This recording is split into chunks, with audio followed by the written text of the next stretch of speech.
Hello, dear authors and invited guests. Good morning, good afternoon from you, everyone. Welcome to a technical session 4A.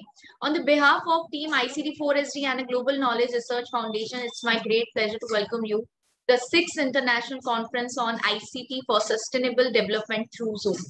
We are very thankful to everyone who present on this platform to go along with us digitally for the conference in these unpredictable circumstances of COVID-19 and making this conference more effective and productive. Also, we wish everyone and their families to a protected time, and we all will together pass this through. We hope you will enjoy the knowledgeable and interactive session. Just before we get started, I would like to introduce our session chair, Geeta Nawale. Geeta Nawale, ma'am. She's a professor and head of Department of Computer Engineering, Singhar University of Technology and Science, Pune, India. Her skill and expertise are into data encryption, steganography, PHP security, and cryptography. Welcome to you, ma'am. Thank you so much. And just before we get started, I would a special note for all the presenter. You will be given 8 minutes for presentation and 2 minutes for question answer. And after 7 minutes, I will raise a gentle reminder to conclude the presentation. So now we can start the presentations.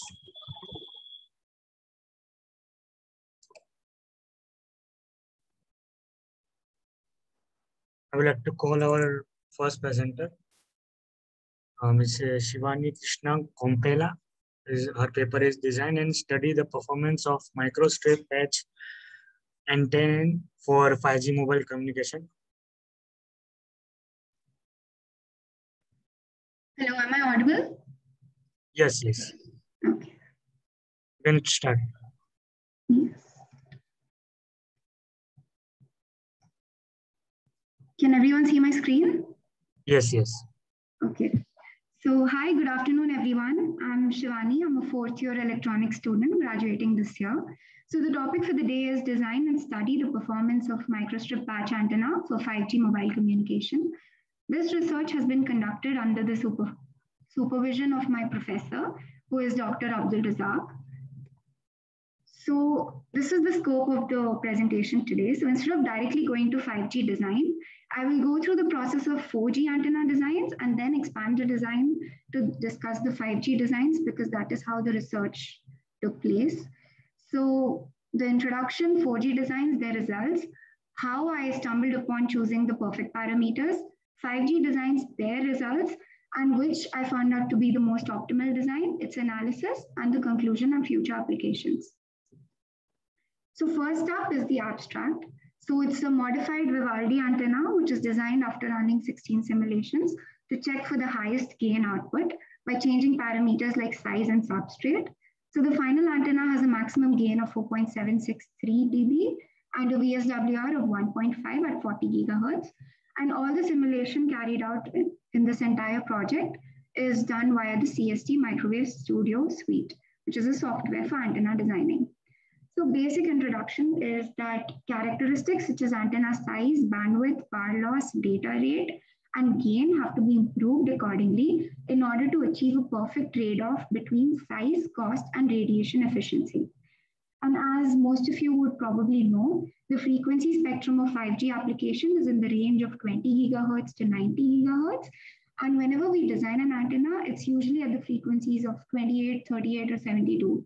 And in this paper, I've done it at a frequency of 40 gigahertz, as they have a high data rate and comparatively low latency and are also highly directional in nature. So before we go on to 5G, a little bit about 4G and all the simulations that I've done, some right and some wrong. So a little bit about everything. So first up, we have the square antenna. These are the few specifications. So I won't get into the very technical details, but the dielectric constant is 4.08. The patch antenna has so-and-so dimensions, 47 mm into 30.2 mm into 0.035 mm, and it's made of a glossy copper material. So all the dimensions and materials used in this paper I first researched from multiple research papers, spoke to my professor, and then changed the values accordingly in the software, and then stumbled upon all of these. So these are some of the results that I found out, the S parameters and the VSWR. So here at 2.4 gigahertz, because now we're talking about 4G, the S parameter is minus 15.1249 decibels, and the VSWR is 1.425. So in general, if the VSWR is under 2, the antenna match is considered to be very good, and little would be gained by impedance matching. And as VSWR increases, there's a huge negative, which is that more power is reflected from the antenna, which means that it is not being transmitted. And this was the antenna gain that I found out, which is 4.033 decibels. Now moving on to the loop antenna, these are again some specifications. 1 mm was cut in the inner ring to make the port, which is a discrete port, which has an impedance of 50 ohms, which is a standard value which you take into consideration whenever you make a discrete port. So now again, this is the S parameter value and the VSWR, which is 1 in this case, and the antenna gain, which is 3.8 decibels. This, as you can see, is less than that of the square antenna, which was 4.03 decibels. Now we move on to the third type, which is the bow type antenna. Again, specifications and the results. Now again, the VSWR you can see is 4.6, which is not so ideal, but the antenna gain is very good, which is 4.16 decibels. So again, this idea was discarded. The main antenna design in terms of 4G communication came out to be that of the helical antenna. So here you can see the number of turns I took it to be 9, which again, when you increase and decrease the gain, the efficiency, everything else will change. But at 9, I found it to give the maximum output, which was 10.98 decibels.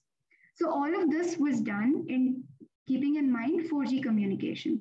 So with this, I found out the impact of numerous parameters on the antenna performance, that the selection of the substrate type, the thickness, the patch shape, the dimensions of the patch, the type of feeding mechanism, and the central frequency, and how all of these play a huge role. Now, when I talk of substrate type, I mean there's Cufflon, there's fuse spots, there are different types of substrate.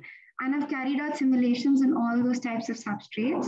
And I found out the best substrate to be Rogers RT5880, the best feeding to be microstrip line feeding, and the frequency to be around 20 to 70 gigahertz, which ideally I took to be 40 gigahertz for all the future simulations. So when we talk about designs for 5G, I designed the rectangular, circular, and a Vivaldi antenna. Dear presenter, you have last 1 minute. Right, okay. And in all of these, I kept the substrate and the frequency same to see how it would affect the gain. So then again, we have a rectangular antenna with the S and VSWR parameters with 4.1 decibel gain. With circular, I used the material PEC, but the substrate again was Rogers. And these are the results. And the antenna gain, as you can see, has increased. Then I stumbled upon this antenna type called the Vivaldi antenna, which is a little complex, but you can see that the S parameter and the VSWR are exactly what we desired. But however, the antenna gain was 3.96 decibels. It was not that good. So then what I did is I changed the parameters of the length and the radius of the curve on the antenna to see which one would give us the maximum output. And at this trade-off at 3 and 0.25, I got the maximum gain. And these are the results. And the maximum gain is 4.763 decibels. So this is in short the overall summary of the entire research, that out of all of these, the modified Vivaldi gives us the perfect dimensions and requirements that we need to make this antenna more efficient. And to conclude, the simulation of Vivaldi antenna shows that we can achieve high gain, which we can carry out by the 5G mode of communication. And this antenna has more efficient S parameter values, VSWR, bandwidth, radiation, etc. And the follow-up research, which is ongoing under my professor again, would be to use this antenna as an array to improve the gain. So that's it from my side. Thank you.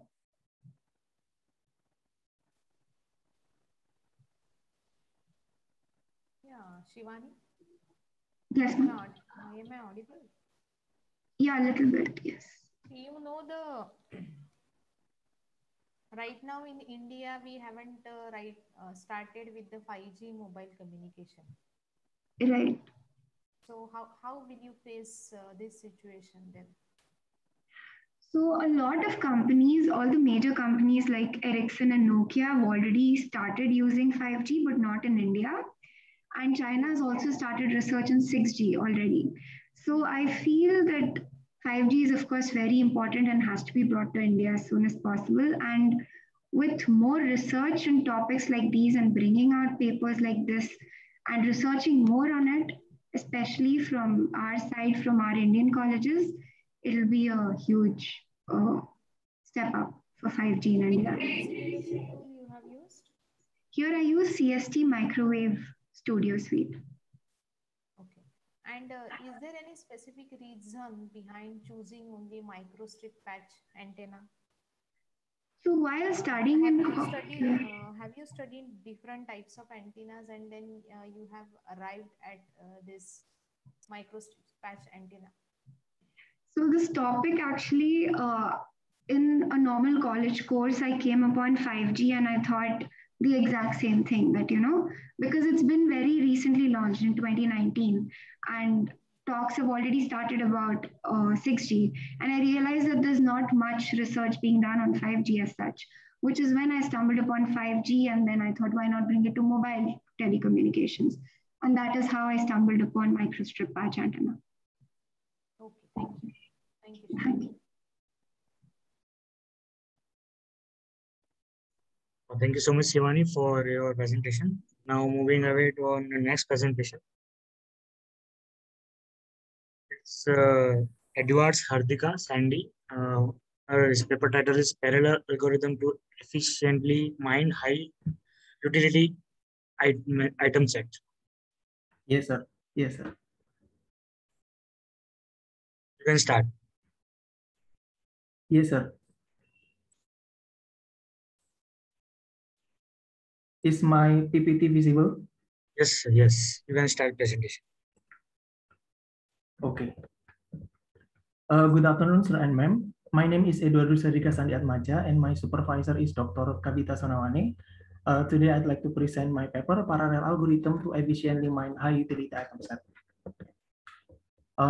Market basket analysis is a data mining technique to reveal products that are likely to be purchased together, and it commonly used by retailers to increase sales by understanding customer buying habit. The retailers can optimize product placement, product recommendation, create new product bundles, and offer special deals. And finally, it can provide satisfaction to customer. There are two techniques in market basket analysis. The first one is frequent item set mining. It finds interesting pattern only by considering frequency of item in transaction. And then high utility item set mining is the other technique. It finds interesting pattern by considering its utility. The utility can be frequency, quantity, profit, or other factor. And in this paper, we use high utility item set mining to make the pattern more meaningful by adding some utilities like frequency, quantity, and profit. This is some literature survey. The first one is CTU Pro. It is a tree-based algorithm. The new compact tree makes the algorithm efficient. And then ULB Miner is the utility-based algorithm. Their newly structured can reduce memory consumption. And then UEVA is combination of tree and utility-based algorithm, and to get advantages of them. And then number 4 is Sigui Mine. It is a tree-based algorithm also, but they add parallel mining. And then the last two is PEVIM and MCH Miner. Both of them use same parallel strategy using search space division and simple load balancing strategy. These algorithms are introduced to efficiently mine high utility item set mining. I also inspired by them to do this research. And then from the problem statement is that how to perform efficient mining process to reveal item set that have utility higher than mean utility given by the user. And then from the proposed solution, we have two framework here. The first one is hybrid framework. It is combination of utility list and tree-based algorithm in order to integrate the best feature of both along with parallel mining process. And then the second one is creating a parallel framework to improve efficiency of ULB miner algorithm. And this is the general high utility atom set mining architecture.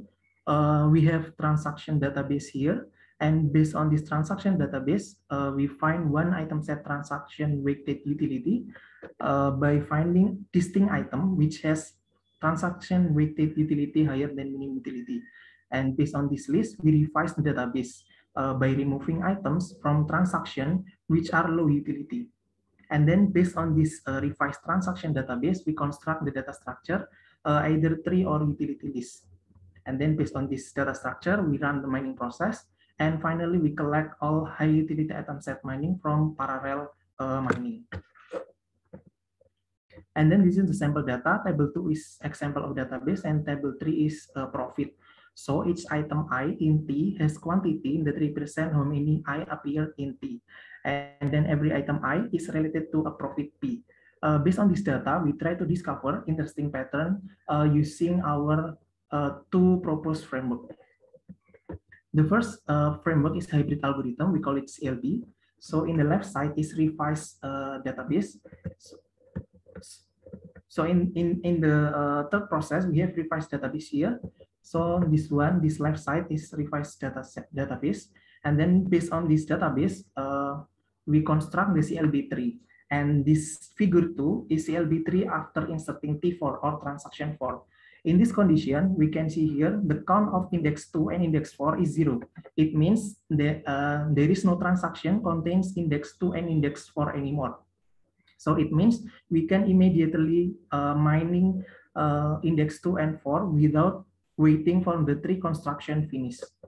So in this situation, we will mine index 2 and index 4 by creating two utility list buffer. So figure 4 is utility buffer for mining index 2 and figure 5 is for index 4. This utility buffer will be mined by ULB miner. We found that the CLB framework is not contributing positively because it needs more memory and times to build the tree and create individual utilities buffer for all search spaces. For example, suppose we have 10 index here or 10 item, then there will be 10 utilities buffer. So it will consume more memory. This problem also faced by another parallel framework. So we create the second framework. The second framework is extension of ULB miner, or we call it PLB. Same as before, this left side is a revised transaction, and then based on this revised transaction, we construct global utilities buffer. This utilities buffer contains all information about this. Dear presenter, you have last 1 minute. Okay, and then this is our parallel framework. So we have global utilities buffer here. Why global? Because this list will be used by several local lists for mining purpose. We have global utilities buffer here, similar to ULB miner in the original algorithm. But in the mining process, we create 4 local utilities buffer to store the data. So every item will be mined parallelly, but only 4 threads are active in the same time. Each thread is associated with one local ULB here. Why 4? Because in my case, I use 4 core processor. So each core will handle 1 thread here. So item A will be mined by thread 1, item B will be mined by item 2, and so on. So what if there is more than 4 items? Suppose we have item A. This item A will be executed through task 5. And then it waits until any thread finish. Suppose thread 4 is finished, then A will be mined using this thread 4 and this utilities buffer. We will reuse this utilities buffer. Reuse means we do indexing mechanism so that new data from new mining is stored in available element in ULB miner.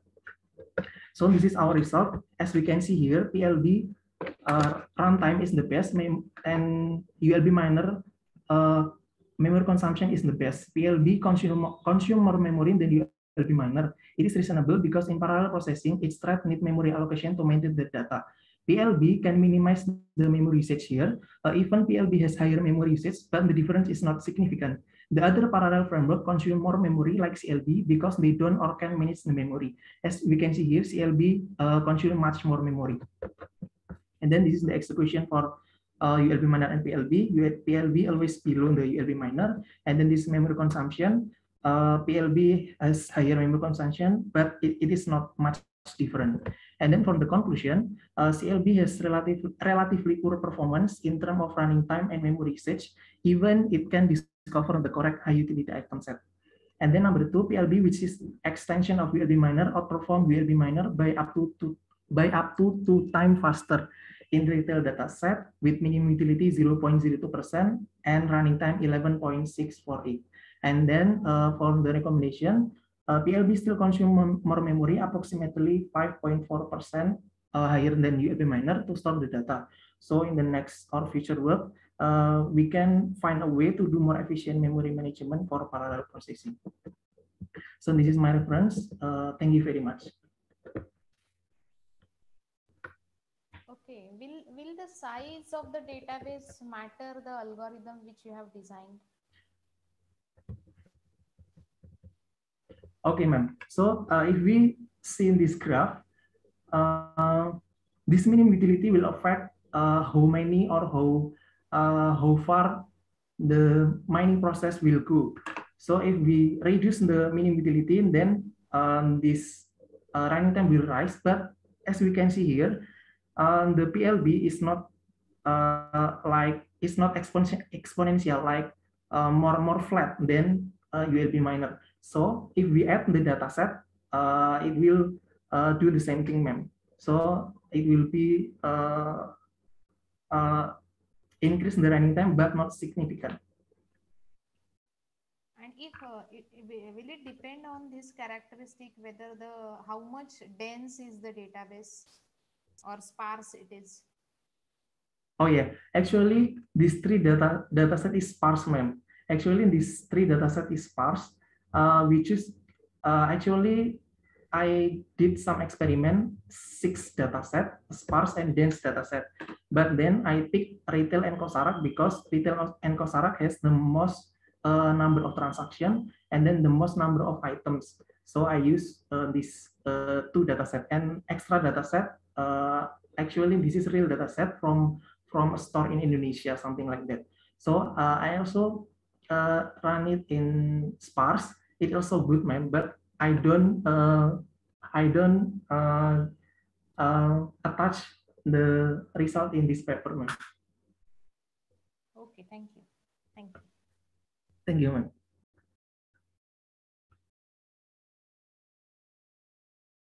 So moving on, next presenter. Sapna Jain, paper title is Impact of Digital Wellbeing in Intelligent Knowledge Management Systems. Good morning. Am I audible? Yes, yes. I'm sharing the screen. Is it visible? No, it is not visible. Okay. I have clicked on the share screen. Click on the share screen. Yes. Now it is visible. Yes, now it's visible. You can start the presentation. Okay, sir.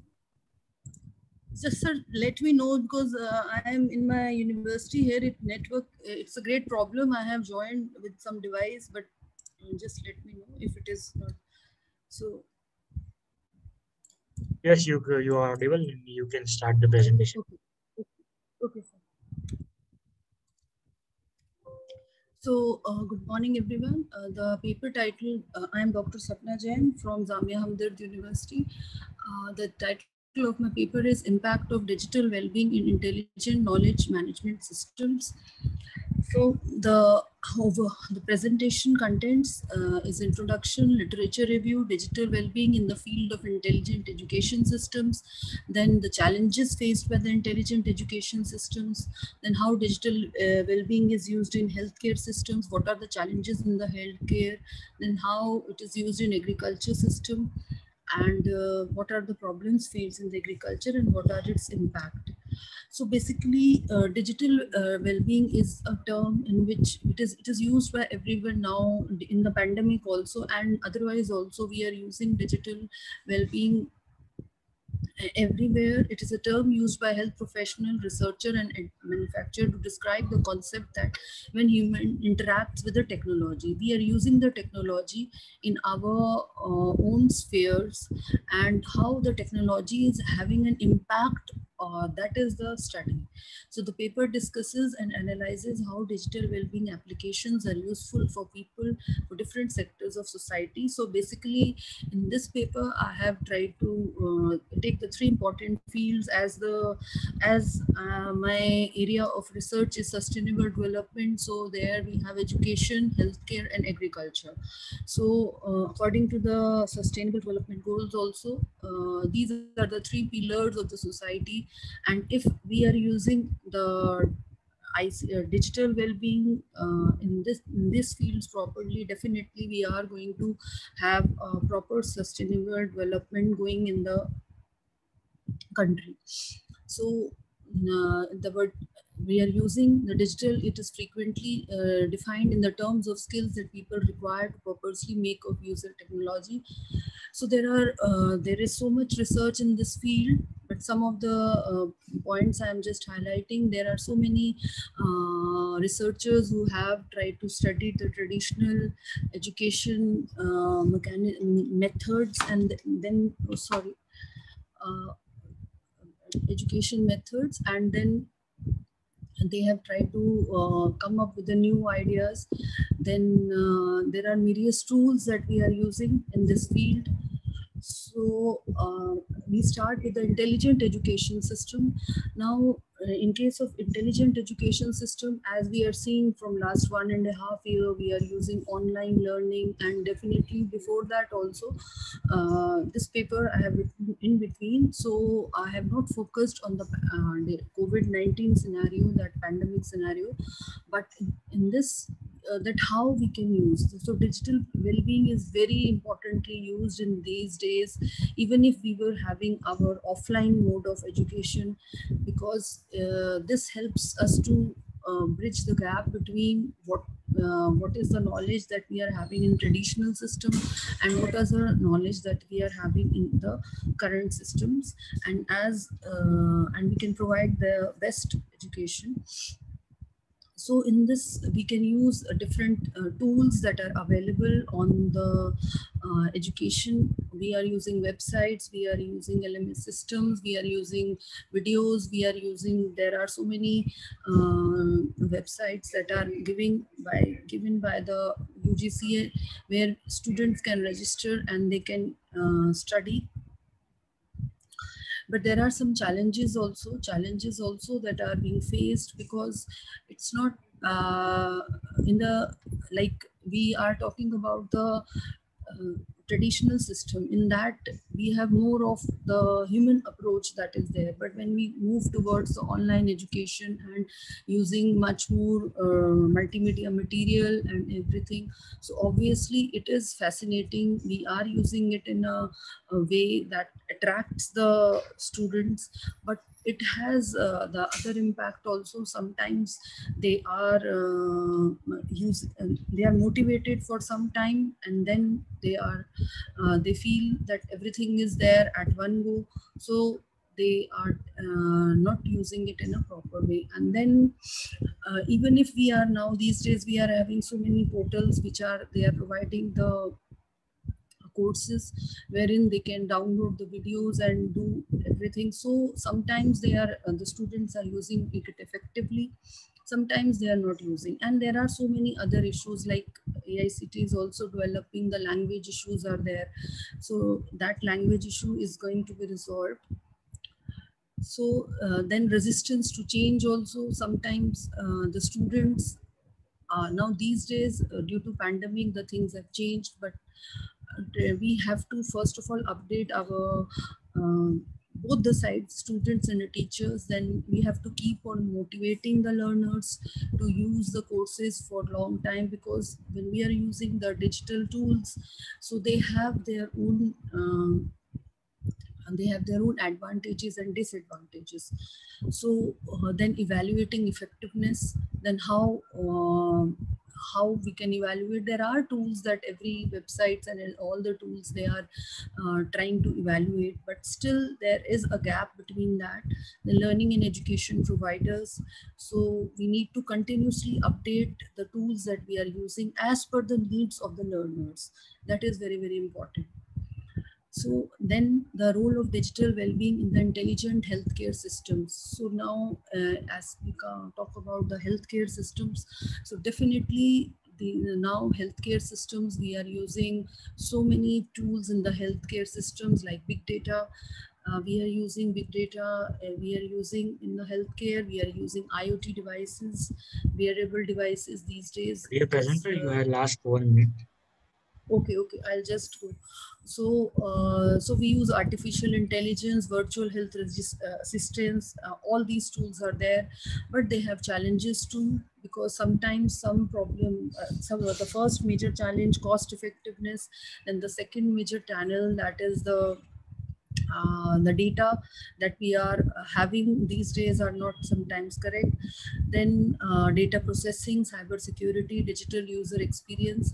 Then we move to agriculture systems. Now, as we talk about sustainable development, so digital well-being in agriculture is mostly required. As farmers, we see that they are not having the updated technology. So now we are having so many apps, and there are so many drones, and there are so other technologies that are there in the agriculture field that are helping them, and so many forms are coming up, eChopal, and there are different mobile apps that are helping these farmers to come up, and there like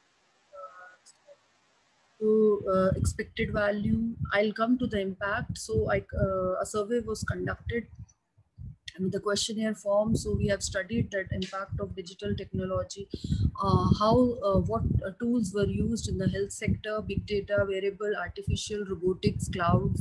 So these tools are used most effectively. Then in education sector also, we are using the dependency on the digital tools are being increased, and in the above 30 age group, it is according to the age, 18 to 19, 19 to 20, 25 to 29, and above 30. So in agriculture also, use of app has increased over the years. So the conclusion is that digital well-being plays a crucial role in education, healthcare, and agriculture. Although we have positive and negative effects, but it's clear that without the use of digital tools, we will not be able to achieve the sustainable development goals and improve the system that we are currently using. So, thank you. Am I audible? Excuse me? Yes. I'm not able to hear actually. Yeah, you are audible. Okay. No questions from my end. Thank you for your presentation. So your next presentation is Shinu Singh, comprehensive survey on trust management is for computing. Yes, sir.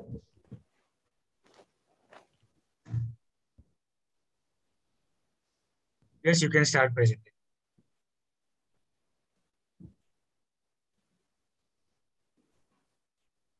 I'm audible. Screen is visible. Yes. Okay. Good afternoon to all attendees and organizers. I'm going to give presentation on comprehensive survey on trust management in fog computing. According to Cisco annual report, number of IoT devices will be 3 times the global population by 2023.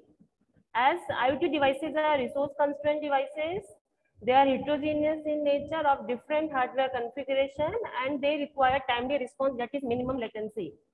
So to handle the high volume, different variety and velocity of IoT data that can be sensitive and private also, so a new distributed and reliable computing model is required. Now, how to check the reliability of the place where that IoT data is processed. That is the fog node in the fog network. So that is my objective. That is how to check the reliability. This is my outline. Introduction, why fog is suitable, security issues and different trust attacks, trust management system, existing work, finding and conclusion.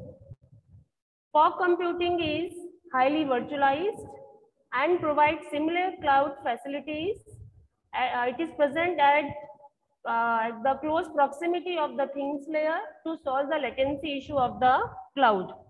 In this three-tier architecture, end user generates latency sensitive or private data that is sent to the fog layer for processing, where temporarily it is stored and further sent to the cloud for further permanent storage. Any device with computing power, storage and network connectivity can be the fog node. And the main thing is every fog node is independent fog node but can serve for the limited service request. Now, why fog is suitable for IoT devices? As IoT devices are geographically distributed, generate less sensitive and time-sensitive data and require minimum latency. Fog is also decentralized, distributed, located at the close proximity of IoT layer. That will minimize the latency, and also the sensitive data is present in the network itself. So that will enhance the security of the data also. The main security issue is at the time of computational offloading. As in the previous slide, we have seen that every fog node can serve for the limited capacity. So we may need to switch between the fog nodes. Now, how to check the authenticity of the fog node? So if malicious fog node is present, that may make the whole network malicious. So it is important to check the authenticity of the fog node.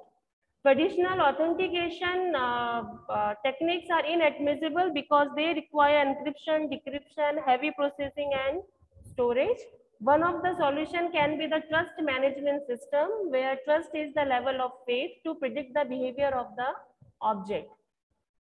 So as with context to fog computing, the trust model should be mutual authenticated. That means one object will authenticate other object before executing any process, and fog computing is dynamic and distributed also.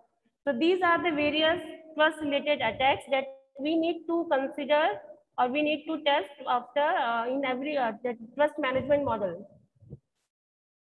Trust management system calculates the trust value of the fog node and reflects the opinion of whether other fog node is trustable or not, and classify the network in trusted, untrusted and uncertain. So malicious node is a node that is already authenticated and is a part of the system. So it's a threat of the whole network that need to be identified. So to create the trust management system, so for that there are 5 dimensions that we need to take care. Let us see one by one. First is trust composition. So in this dimension, we need to first consider which trust parameter and sub parameter are required to calculate the trust value. So this trust value can be on the basis of can be calculated on the basis of direct interaction or indirect interaction.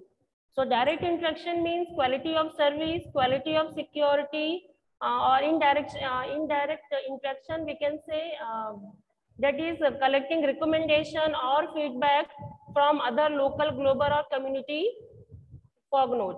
Trust propagation can be distributed and centralized. Now, who is responsible of calculating and storing the trust value? So in case of fog, it will be distributed. When we have to update the trust value. Dear presenter, you have last 1 minute. Okay, sir. Trust formation can be single trust or multiple trust, and how to collect the trust related values from different objects. Now this is my existing work. We will elaborate the existing work. So there are various cloud models are available but cannot be implemented directly because of different requirement and nature of the fog for IoT and fog. So fog computing trust model should be mutual authenticated, dynamic and distributed. In first, that is it developed the fork-to-fork collaborative services known as commitment model. It uses quality of service and quality of security as direct observation, and that is recommendation as indirect observation. In the second one, Almina developed a two-way trust management where fork server and fork client calculate each other trust value before executing any task. Third one, it is completely on cloud based where feedback rating based model where invalid feedback and sparse feedback problems are considered to increase the quality of the feedback. Fourth one, in Patwary developed model that is based on blockchain and consider location and fork device configuration detail for security. Bricky also developed a blockchain-based cloud fork model where smart contracts are written between truster and trustee, and smart oracle is used for trust-related tasks. ASP-based framework. This model believes that service requester and provider both have different priorities and requirements. Accordingly, it prioritize various parameters. And the last one, trust access and resource management uses location access history for trust parameter but gives average latency. So with this literature, my findings are there is no mature SLA is available. Sorry to interrupt, dear presenter. Please go with the conclusion slide. Yes, ma'am. That will act as a threshold value. Most of the paper focused on the malicious node, but not on collaborative frauds. And determination of malicious node location is also important for the further attack. And my conclusion is that all the trust model are based on recommendation, reputation, and social trust base. And they tested the models on the basis of accuracy, scalability, and reliability. Blockchain is also used, but it may face scalability and latency issue. We can use ML algorithms to predict the trust value of the fork node. These are my references. Thank you so much.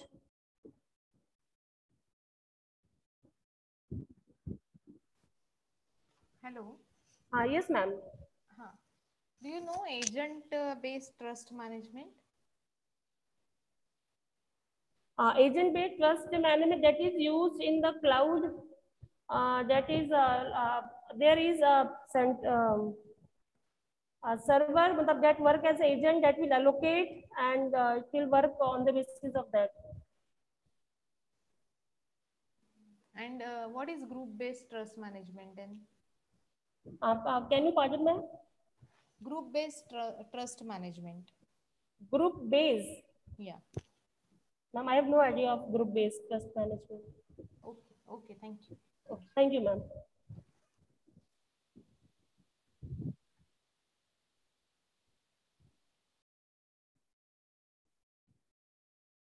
Moving on, next presenter, Ravi Shankar Jha, relevance of the distribute technology SLAT knowledge management system and practice for MSME. So good afternoon, everyone. Can you hear me? Yes, yeah. Okay. So let me share my screen. Just give me a minute.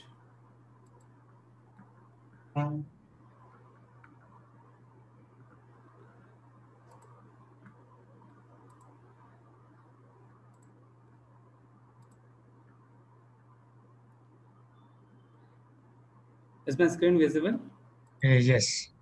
Okay, all right. So first of all, thank you everyone for giving me the opportunity to talk about this. So I'll briefly touch upon what the key agenda that I'm going to cover today. The first I'm going to touch upon what's the knowledge management, what is disruptive technology, and what this MSME is all about, and how all three are getting connected together. So the second agenda is that what's the role of a disruptive technology in shaping knowledge management practices in MSME, and what are the enablers that we see which is going to help this KM practices, what are the benefit and challenges that we see, and finally I conclude it. So basically, So knowledge management it's a very well-known topic, and now with COVID coming in, okay, and the things are moving back to, people are working from home, and a lot of things has taken a digital shape now. So I think knowledge plays an integral role, and for any organization to achieve sustainability scale, and in terms of building a sustainable competitive advantage, knowledge plays a very integral role. And in terms of and this knowledge cannot stand alone until it is not well supported by the know-how or the technology, because the knowledge can be in forms of a tacit or explicit knowledge. And the most crucial part that comes into play, when especially when it comes to knowledge, is about the tacit knowledge. So until we don't provide a proper platforms or proper mechanism or the instrument, we should not be able to tap in those knowledge.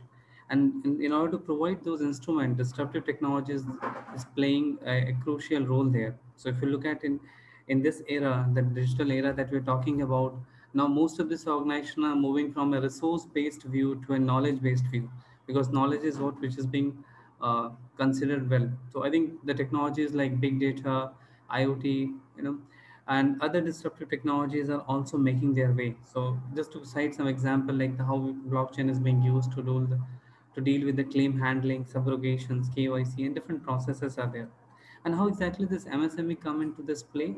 Now, this MSME organizations are, when it comes to a developing country or underdeveloping countries, okay, MSME plays a larger role in shaping the economies, okay.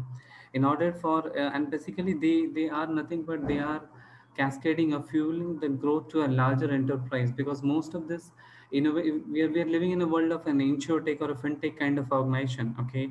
So now these ideas are getting coming from a small places, and gradually it takes a larger shape to it, okay.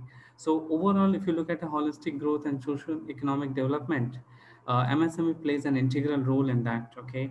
And MSME can go to a next level and play a difference in this whole mix to it, until it is not able to, if it is able to tap the whole knowledge ecosystem that they have been imbibed over a period, okay. And that can be shared domestically and going outside the borders also, that can make a notable difference at large. So the subsequent slide talks about what are the key drivers that why knowledge management is required for an MSME. Because one of the pertinent question that comes in the mind that, okay, there's always a challenge, because MSME is unlike larger enterprises where the capital is not a challenge. So one, there's a five, again, there's a self-explanatory, the text are there. So one is the competition. So now with this MSME coming in, they bring in a lot of breakthrough ideas, breakthrough way of doing things, which actually brings in changes. And this will only happen when we tap the knowledge from one organization, one MSME organization can be shared with others. It brings a competition, a competitive ecosystem. Second is employee turnover. So typically nowadays, this churning of employees happening all over the places, be it small organization, be it. So until you don't tap in the knowledge, you will always become a person dependent. In order to make this thing disposable, the only channel that can happen is knowledge. So it is required to save the organization knowledge, because collective knowledge from each individual forms our organization knowledge at large. It will also help in succession planning, in terms of if you have a proper knowledge framework and management and systems laid out, that will help you to plan better. Technology is again playing it's a background role, it's not a foreground. But without technology, and knowledge management cannot independently stand out. So technology plays an integral role in terms of providing all the data that is required, how the data could be stored, how data could be retrieved, how the knowledge could be acquired, and different activities of knowledge management practice. And it also plays a role in M&A exercise nowadays. Okay, it is a different angle which is also kicking up well. If you look at in the global arena now, a lot of M&A activities happen where the knowledge plays an integral role of it. What's the role of a disruptive technology in shaping KM practices? Okay, if you look at this evolutionary technology like AI, machine learning, big data, RPA, blockchain, so they all are complementing. As I said in the beginning, that knowledge management is like it's a kind of a concept which is well supported through the different technologies arms. And now with this disruptive technologies, it is getting more and more glorified over a period of time. This technology helped to create a state-of-art knowledge management systems, okay, which will not only help to improve your operational efficiency, but it also helped you to enhance the experience and other things also, okay, and that is applicable for MSME as well as for the large enterprise too. The third thing is big data is also another cornerstone which is empowering, because now we are talking about experience based economy. Okay, be it a small farm we go, be it a larger farm we go, we look for the experience, and experience can be derived. Data is one of the things which will help us to derive the experience. It will help us to grow the competitiveness. IoT is another thing, because now that everything is sensor driven, device driven, it's a connected world. Okay. Knowingly, unknowingly, we are touching many sensor devices and the data are getting collected at different touch point. It could be on a point of sales, it could be on a different channels. So it is The equally presenter, important. you last 1 minute. Okay. I'm almost there. Okay. So this is where it is. So we are trying to tap in. So across industry, it is being now taken well. Now, what are the enablers that we do see when it comes to shaping of this knowledge management? Okay, the organization structure and the culture needs to be very conducive to it. Leadership support is required. You should have a proper ICT infrastructure. Also, you should have a proper technology stacks there, and you should have inculcate a culture of a knowledge academy where you should promote this thing, all things. What's the benefit? We are digitalizing the tacit knowledge and external knowledge so that it could be available on the click. Accessibility will be increased. It will offer an advantage, a competitive advantage. Operational efficiency gets improved. It provide you an agility. It will improve overall. Challenges, again, it's a commercial angle. There's a cost associated which will amortize over a period of time. Again, there are people who does not have trust on technology, so still we have to educate that segment to come out of it. Availability of the skill forces is another challenging. Investment on training is there. And last but not the least, the whole ecosystem has to come together. The financial, non-financial, government body, policymaker, everybody has to support to make it a successful initiative. Lastly, on conclusion, okay, so knowledge management practice and processes are now becoming a game changer. Okay, it is shaping the MSME future. So look at any insurtech or fintech organization that we are talking about. It is making a huge difference. Okay, and disruptive technology is nothing. It is just speeding up this whole process. Okay, it is making things with this open source coming in, how the organization data flow across the value chain of an organization. It makes the job easier. It makes the efficiency across the systems. MSME implement this KM practices, okay, not just to improve their product or services, but it also helps them to achieve a sustainable advantage, and it contribute at large to the local economy and at a global arena as well. And now, before I conclude, the last topic is, now that with this whole scheme of things that is happening now with digital penetration is spanning across all over. Now people are moving from a transaction centric view to a customer centric view, and user experience is playing a larger role. So and that can only happen when we are supported with emerging technologies, and you have a very well knowledge ecosystem. We should be able to tap in the needs, the tacit needs or explicit needs of a user, and you should be able to make more offerings, products or offerings to the customer which are closer to them, which is their needs are there. And nowadays, organizations pursuing knowledge management practice at a strategic level. Earlier, it was more of a tactical and operational. Now they realize it is an treated, it has given due regards at a strategic level, and now they are moving from a resource view to a knowledge centric organization for a better enterprise. That's pretty much I have it. Any questions? Yeah, Ravi. Uh, Your if voice is a feeble. Can you particular, speak a bit louder? hello, am I audible? I could barely hear you. Okay. Hello, am I audible? Yeah, slightly better. Go ahead with your question. In a particular organization, a Mhm. person or employee is trained for, or you can say that the organization gives training to that employee, Mm-hmm.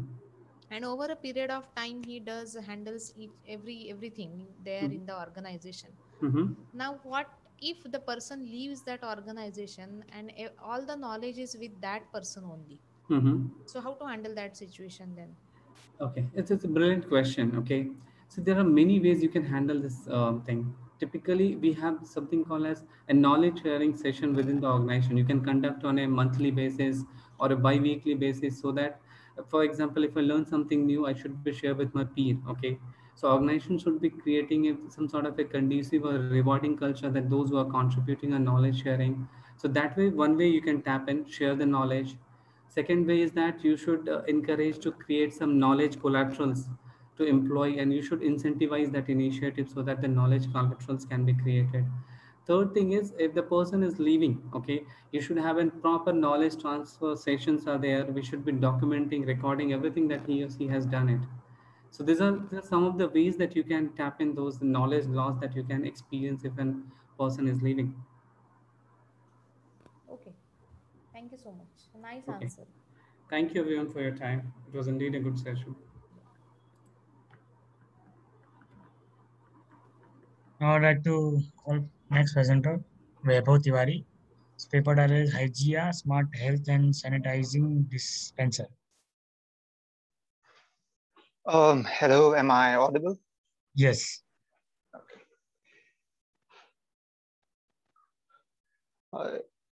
Is my screen visible? Yes, yes. Okay. So good afternoon to one and all present here. I am Vaibhav Tiwari from Pimpri Chinchwad College of Engineering, Pune, and I will be presenting our group's paper, Hygia Smart Health and Sanitizing Dispenser. I would like to thank the entire committee of ICT for sustainable development for this opportunity. The authors are myself, along with Sudham Kalamdani, Rohit Rao, with Dr. Rajni PK ma'am, under whose guidance we were able to make Hygia. Over here is the entire flow of this presentation. I will begin with an introduction, followed by the objective and the methodology. After this, it will be the applications and advantages with the result and analysis. The conclusion will be followed by some of the future scopes of the project and the references. The year 2020 began with an enormous blow to our face. With the spread of coronavirus, which is one of the deadliest pandemic diseases of the century, there was chaos everywhere. People were confused as to how to protect themselves and their loved ones. This chaos led to a panic buying of various healthcare products, such as sanitizers and soap pouches, resulting in an overburden on the medical shops, which within a week or so led to a shortage of those items. Therefore, to ease the buying process and make it faster, along with ensuring the safety of the customers, we came up with the idea of making Hygia, a smart health and sanitizing dispenser, which is a contactless and cashless vending machine. Objectives. First was to study and analyze the existing vending machines and figure out how they might have been assisting in the spread of coronavirus. Then we had to design and implement a cashless and contactless dispenser, which ran over voice commands and used digital payment methods. The block diagram shown over here demonstrates the entire algorithm in brief. First, when a customer stands in front of the machine, the Raspberry Pi, with the help of an IR sensor, senses them and initiates the buying process.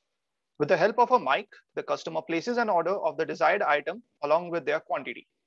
Based on the order, the Raspberry Pi calculates the final price and displays a QR code on a LCD screen, which the customer scans and pays. After the payment, with the help of motors, the order is dispatched, which the customer can collect. The first figure in this slide shows the circuit diagram, and the second shows the CAD model of our machine.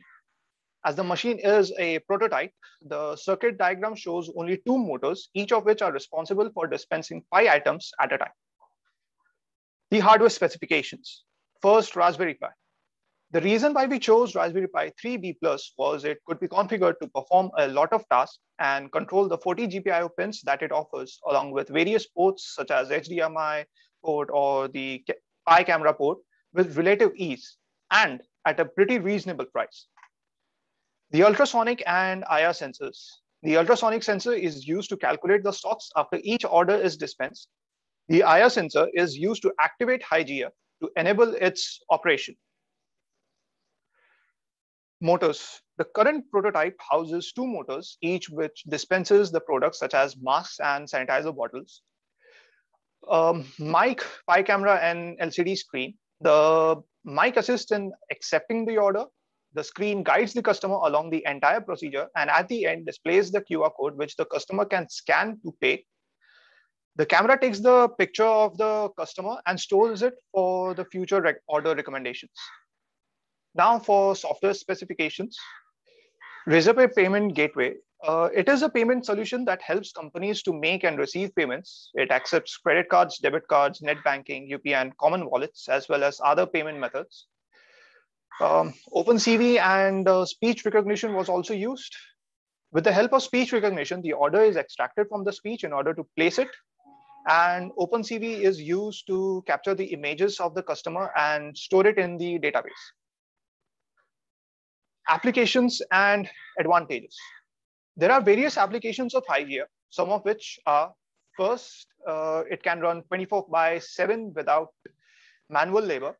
Second, due to the fact that one can buy the items in the machine with the help of cashless payment methods, it makes it highly accessible and hence can be placed on various public places such as a railway station or an airport, etc.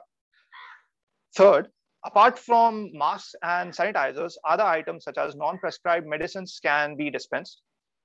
Now for the advantages. Again, there are a lot of advantages of HiGear, but a few of them are as follows. Due to the fact that the items are inside the machine and the fact that it really comes in contact with the outside world, its hygienity is maintained. Also, with its order recommendation system, the overall ordering time is reduced. The results of the implemented project are as follows. When the customer places the order, the product and the quantity value is extracted from the speech. Using these values, the total amount is calculated. Taking this amount as the parameter, a request in the form of JSON is sent to the Razorpay server with the help of its API. As a response, it receives JSON data consisting of a short URL. This URL is then embedded into a QR code and is then displayed on the LCD screen. The first picture shows the QR code. Presenter, you have last 1 minute. Okay. The first picture shows the QR code that was generated during our test run. In the second picture, we see the scanning of the QR code by an UPI app. Over here, we were using Paytm. As soon as the scan is done, the customer is given the option on the various payment methods that they can choose as shown in the picture over here. The table demonstrates the dictionary that was created, which stores the distance between the last item on the tray and the back of the machine, along with its corresponding meaning of how much the stock is present. And here we see the final product, that is HiGear. To conclude this presentation, I would like to say that HiGear delivers different varieties of masks and/or sanitizer. The system design here is still a prototype which can dispense 5 items at a time. There is still scope for adding more features and making it completely industry ready. With an emphasis on social distancing and hygiene during the COVID-19 pandemic, online contactless payment methods have been used by which any user can easily pay for their orders. This product can be used in public places for fast and easy access to masks and sanitizer. Thus, HiGear is a smart technology that assists the people to tackle the COVID-19 situation. The future scope for HiGear includes suggesting nearing vending machines or shops if short on stock. It can suggest masks based on containment zones. Again, according to the customer's order patterns, reminders can be sent to their mobiles at regular intervals. These are the set of references that we refer to. Thank you. Hello, am I audible? Yes, ma'am. Yeah. Vaibhav, did you carry out the beta testing? Ma'am, for the beta testing, what we did was beta. Did you carry out the beta testing? Like, have you tested with the people your device?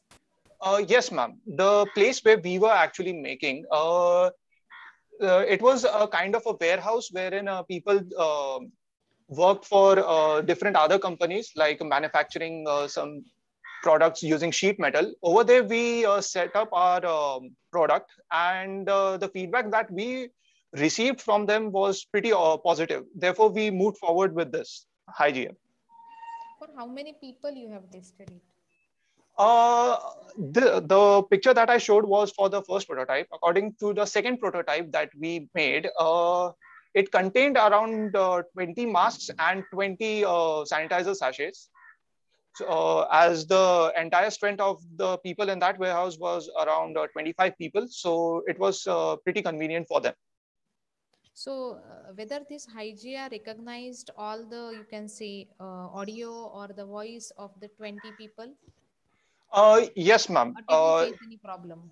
There were certain problems, like because of the speech recognition, it uses internet. So at times when the connection wasn't stable, that time we had certain problems in recognizing it. But all we had to do was just to increase the threshold, and that's it. So after that, it worked fine. Okay, thank you. Thank you, Vaibhav. Thank you, ma'am. Nice project. Thank you, ma'am. Thank you so much for your presentation. Now we are moving to next presentation. Gaurav Kumar. His paper title is Background Manipulation with Computer Vision. Mr. Gaurav, you there? Yeah, I'm audible. Hello. Yeah, I'm audible. Yes, you are audible. Good afternoon, everyone. I'm Gaurav from Common College, and our paper title is Background Manipulation Using Computer Vision. My paper ID is 259, and with me, my guide was Dr. Rita Milanesi from Common College, MCA department. These are the contents I'm going to discuss in this presentation. First of all, the objective. My paper is all about the background manipulation, like how we can manipulate the background or upload our choice of video or image during the presentation of a video, of a session. Like right now I'm presenting, my video is not on, but if I want to turn on my video, which kind of background I want, I can have that choice. That's what the paper is all about. In this paper, I have discussed about computer vision. Computer vision, it's one of the most powerful and compelling types of AI. It focuses on reflecting parts and complexity of human vision system. Basically, it is a composition of libraries which enables computer to see the objects as humans recognize them. And these are the classification most popular used in computer vision, that is object classification, object identification, object verification, detection, landmark detection, segmentation, and recognition. These are the main work that we use computer vision for. In that, I have used OpenCV libraries. OpenCV is an open source computer vision libraries, which is a machine learning software libraries. It was built to provide common infrastructure for computer vision application to accelerate the use of machine learning perception in the commercial production. OpenCV makes it easy for business to utilize and modify the code. It has very optimized algorithms, which will be useful in near future also. The need for the research is that a great background, we can have if we are going to have a great background, it can affect our presentation also. During presentation, background plays an important roles. People look at your background also during presentation. So this is what the paper all about, that how we can manipulate the background and use it according to our comfort. The base paper that I have taken is that changing an online video meeting background in real time using deep learning. In this paper, they have discussed about changing the background as an image, and they have proposed the algorithm to change online video meeting in real time using deep learning. I have done that using. Yes, ma'am. Are you on any other slide, because we are viewing literature review? Yeah, literature review, ma'am. I'm on that literature review only. Okay.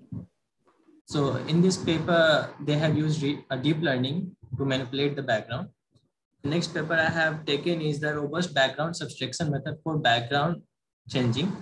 In that, they have used background subtraction method that robustly handles various changes in the background. Like it is basically for monitoring the background that is changes simultaneously during the presentation. Third was the customizable background for video communication.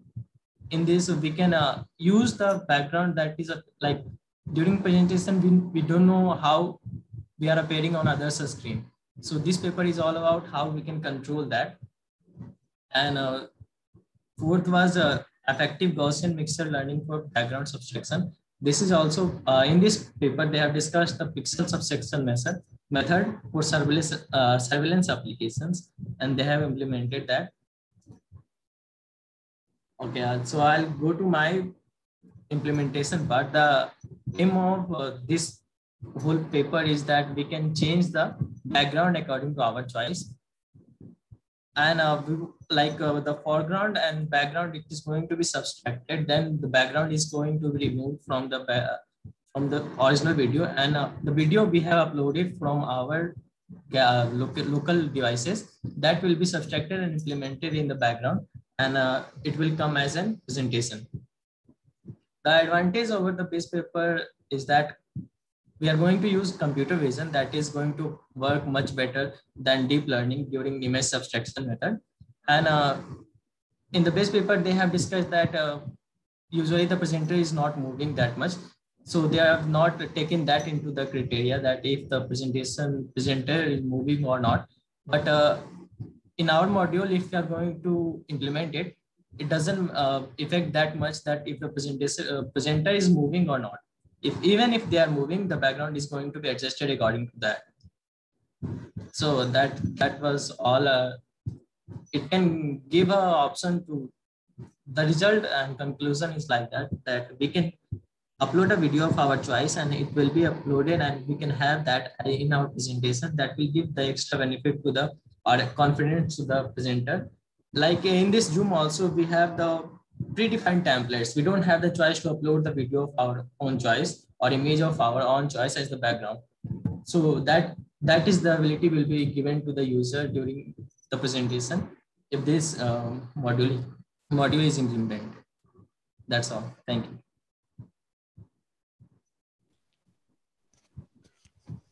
Okay, Gaurav. Yes, ma'am. We can actually subtract the background using deep learning with the help of PixelLib. Yes, ma'am. We can do that. Yeah. So how your approach is different from PixelLib then? Actually, ma'am, deep learning, ma'am, Pixel is there. I have studied about that also. But computer vision, ma'am, it solely works on the pixel image manipulation. Like computer vision libraries are basically developed for the vision of the computer. So it is easily implemented in compared to deep learning. Okay. Thank you. Thank you.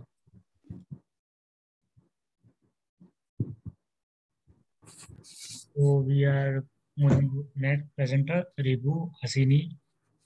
Paper title is A Machine Learning and Deep Neural Network Approach in Industrial Control Systems.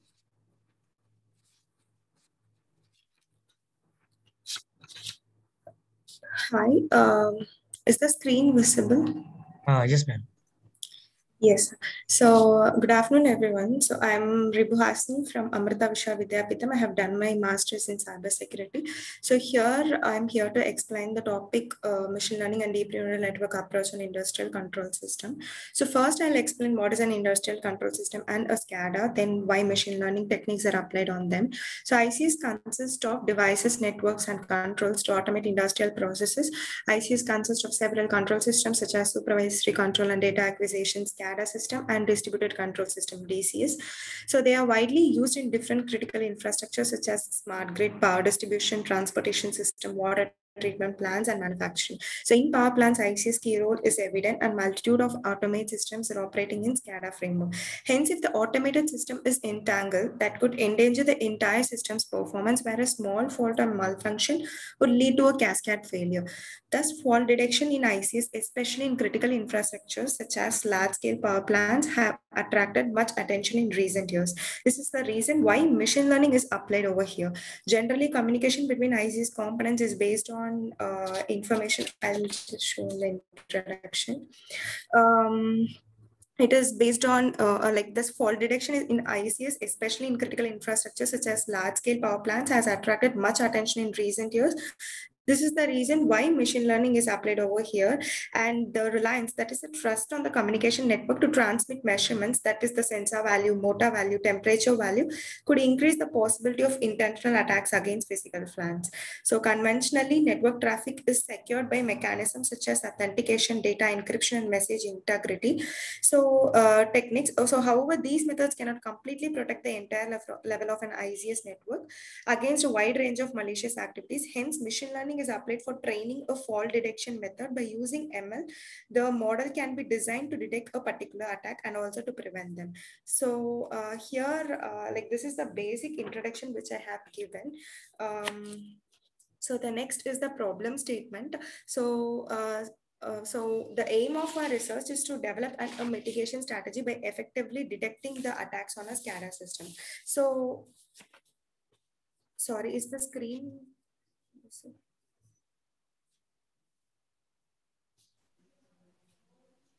Yes, it is visible. Oh, okay. I'm not able to see that. Problem statement is going on right now. Ma'am, 1 second. Yeah, sorry. Here the fault detection approach can find any deviation from normal performance caused by a malicious activity such as changing the sensor set points or injection of fake data measurements into an ICS network level. So basically, due to difficulties in generating a data label set data, like here I have used a HIL based augmented ICS data set, and I have applied several machine learning and deep learning algorithms on that particular data set. So these are all the literature surveys. So in the first literature survey, they performed several PLC attacks on the PLC, like bypass logic attack, brute force attack, MITM attack on the exact PLC logic, and they have found out some of the vulnerabilities, and also they have told some of the mitigation strategies. So second one is, again, they have also used the same data set, and they have used only 3 of the machine learning algorithm, but I have used something new apart from that. So another one is they have in PLC, they have performed this access control attacks, and they have found out what is the vulnerability on that. And at the last paper, they have performed man on the side attacks in a SCADA networks. So this is the basic flow diagram. So here we have got kind of 1 lakh data set. From this, we have to do pre-processing, noise analysis, etc. That is, we wanted to separate what are the data we want and what are the data we don't want. So here in the data processing and wrangling, like unwanted data are all removed. Like I have used here one-hot encoding technology is used for this data removal. And for feature extraction, like only I have processed only the wanted data. For example, 16 columns data are taken, like only 40 columns is taken from 60 columns. So based on linear correlation coefficient technique, these data extraction is done, feature extraction is done. And in feature scaling, if we need, like we can change the data set, we can remove or add whatever the data set we want. So accordingly, for evaluation and tuning, when we test, we come to know how efficient our model is. Hence, evaluation and tuning is done to improve them. So this is the basic flow diagram, and this is the diagram of the data set. Like this is how the data set is collected from 3 different boiler process, turbine process, and water process. They have used one simulator and they have collected the data. So here basically in this data set approach, since I have told before, they have taken the data set from the 3 processes, and they have also they built a complex process system which combined the 3 system with a hardware in loop simulator. So this data set was built by collecting 59 points every second from the test bed. So SCADA systems typically consist of data elements called points or tasks, which each point representing a single variable measured or controlled by the system. So here 19 multiple attacks were performed. Before analyzing like attacks, in the sense here they have used kind of sensitive analysis. So before analyzing attack scenario, we should get familiar with the normal operation, that is the operation in a routine manner, and the operator monitors the PV process variable values of the current sensor displayed on the HMI and changes the set points of the various control devices to operate the control facility. So when control processes dear presenter, you have last one. Okay, sir. So these are all the feature selection what I have did, and these are all the algorithms which I have used. So in that particular data set, I have used 5 machine learning algorithm and 2 deep learning algorithm. So these algorithms are specifically chosen because of their efficiency, and also like according to the algorithm, for example, fast AdaBoost is like in my observation, out of this 5 machine learning, AdaBoost is found to have the best accuracy, and out of this deep learning, CNN was said to have the highest accuracy. So This is the performance comparison table, which I got from my observation. So here I have said the precision is nothing but the false positive, what we answered correctly. The recall is nothing but the false negative. And also the F1 score is the finding average of the both. So this is the performance comparison table. And this is the graph which I got for the machine learning, in which AdaBoost is said to have the highest accuracy, and in deep learning the CNN is said to have the highest accuracy. And this is also the confusion matrix for both the machine learning and the deep learning, and followed by the ROC curve. So the conclusion is like different machine learning algorithms are applied, and AdaBoost is found to be the highest accuracy.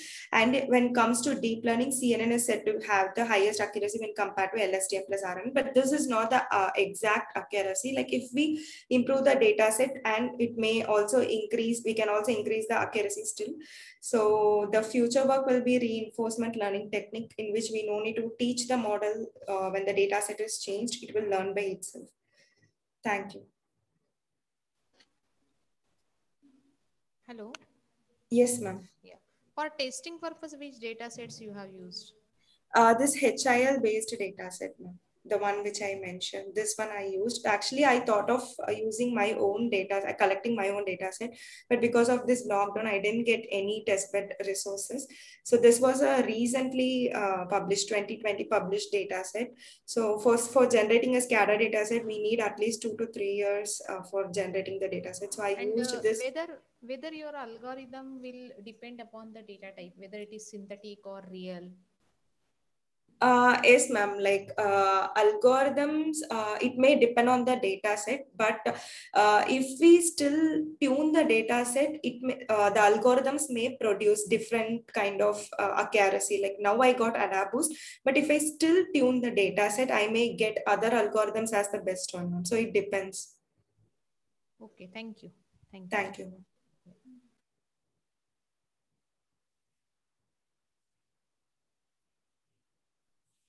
So next presenter is Shreya Anekar. Our paper is automated gate system using number plate recognition. Yes, I'm here. Should I start sharing? Yes, yes.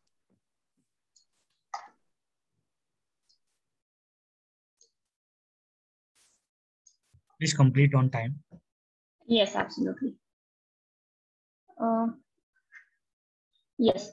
So am I audible and my screen is visible properly? Yes, yes. You can start. Oh, yes.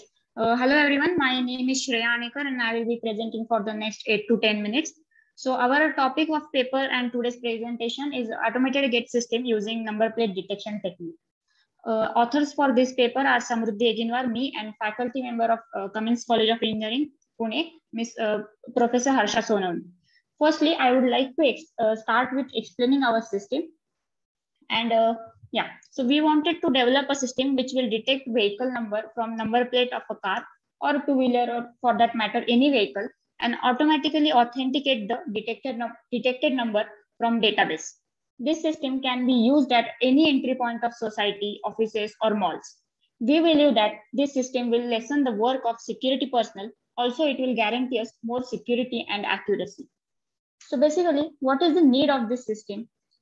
Well, at present, whenever you enter at a secured premise, you have to talk to security personnel or make entry somewhere in the book or app in Excel sheet.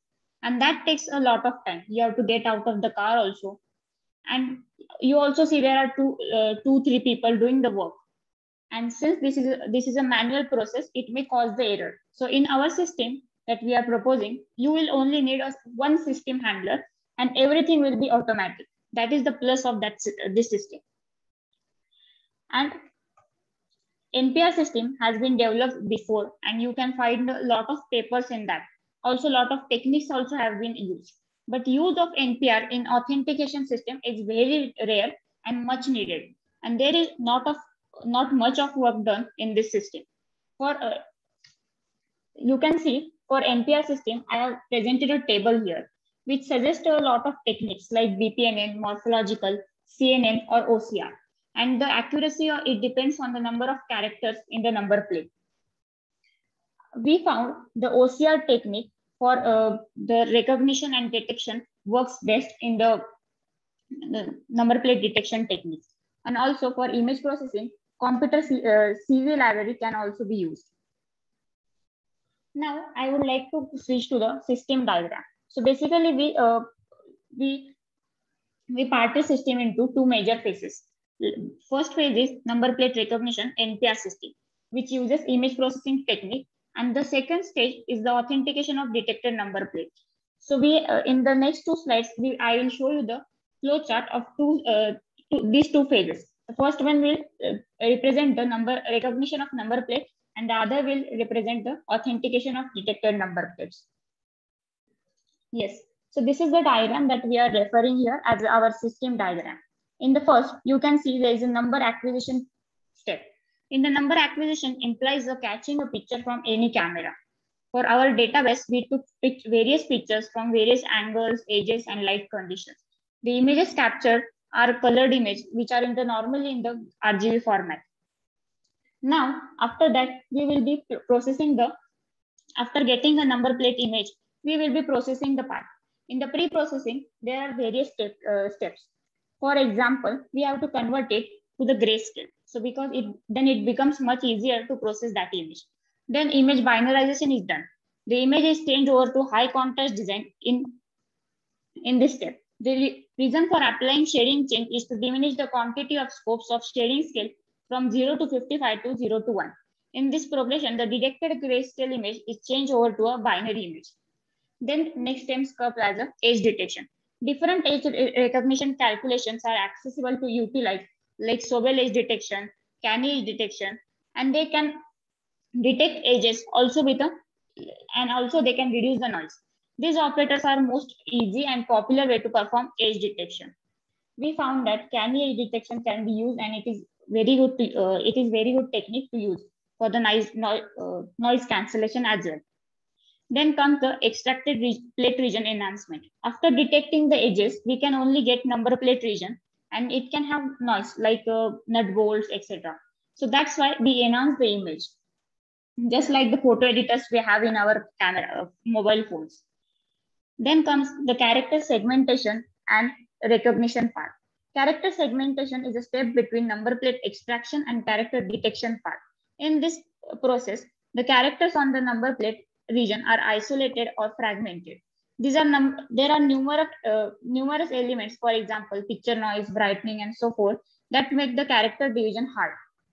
Then the character recognition. This is the last step of the NPR system, and these contributions to the process that are it divides the characters, and result of this process is recognized numbers from the number plate. So at the end of this system, at the end of the NPR, we get only a detected number of a number plate from the number plate. Then comes the authentication part. So in that we can use various database servers that are available. Like for that, we can use SQLite if the data is low. We have created a database which already has some numbers that are already authenticated and verified. So whenever the car comes, which already has its number saved in the database, it will just automatically open the gate. And if it is not available in the database, the admin can verify that number. Hey, presenter, your last 1 minute. Yes, and add that into database updation. Yes, so that is how the authentication part will be done. And for the conclusion and feature scope, it basically, our conclusion is that the automated gate system number plate basically focuses to restrict the burdens of the safety officers and the guests, and also it is very affordable and easy to use. But in India, there are other. In India, it certainly can be the superior option in contrast to the current manual system. But the only thing, the future scope is to get the more accuracy as possible. That's it from my side. Thank you. Hello. Yes, ma'am. Yeah, Shreya. If the numbers which are written on the number plate are, you can say, little bit curved, some are doing for only just fashion purpose, like it should look like in Marathi also, if you know Marathi. Yes. Since you Yes. are from Pune, that's why I asked. Yes. So how your software will recognize that numbers? Plate then? Yes. Yes, ma'am. Actually, we have developed this project as a part of our BTech final year project, and we have made the system for that as well. And we have took the database which has the fancy numbers or the yellow number plates, or not about the it doesn't have the currently it doesn't have the language feature, but the fancy font that we have created, and the OCR system can detect it very properly. So you have you did beta testing of your this particular project? Yes, not the percentage wise, not the accurately, but yeah, we have created a data of almost 100 pictures that we have taken ourselves, and we have tested it for our system. Okay, okay. Thank you, thank you.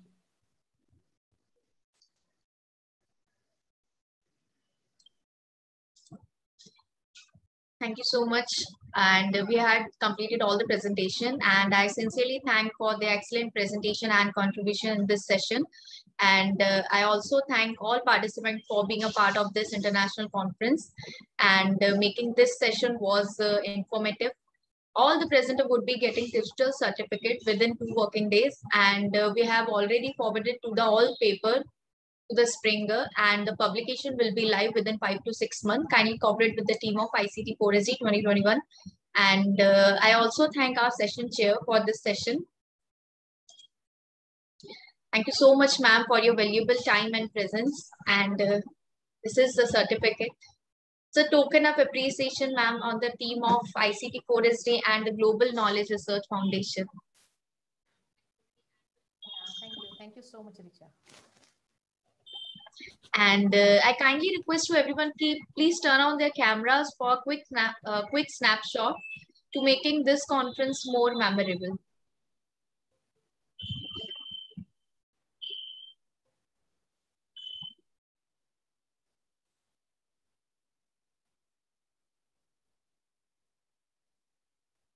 Is my camera working? Yes, your camera is working. Yeah. I think it is giving me error. I don't know. That's why I asked.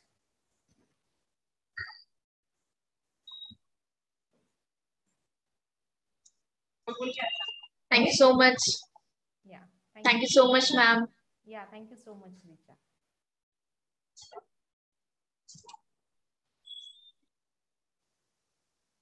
May I leave? Sure, ma'am. Yes, ma'am.